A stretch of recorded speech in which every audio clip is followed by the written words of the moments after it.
ازيكم، ايه الاخبار؟ كل سنه وانتم طيبين. معاكم دكتور مصطفى حسن من اكاديميه تاس. ومن ضمن الخواطر الصحيه في شهر رمضان، وهي ايه احسن حاجه ابدا بيها الاكل بتاعي مع اذان المغرب. افضل حاجه ابدا بيها هي التمر، سنه النبي صلى الله عليه وسلم. وكمان عشان التمر بيكون فيه سكريات بشكل معتدل وبعض الالياف البسيطه.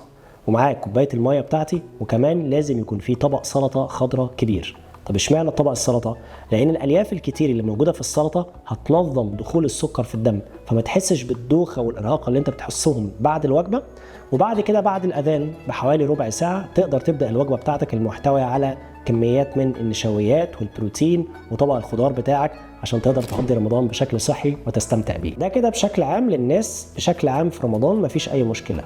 انما لو انت من الناس الرياضيين، وخصوصا لو جدول تمارينك خلاك تتمرن قبل الفطار، فهيبقى كويس جدا انك تضيف سكوب واي بروتين مع الاذان على طول، لان السكوب ده هيحسن جدا استشفاء عضلاتك من خلال التمرينه اللي انت اتمرنتها قبل الفطار، وبالتالي تقدر تحافظ على مستوى العضلات بتاعتك خلال شهر رمضان بدون ما تتاثر او تنزل زي ما بيحصل مع معظم الناس. كل سنه وانتم طيبين، رمضان كريم.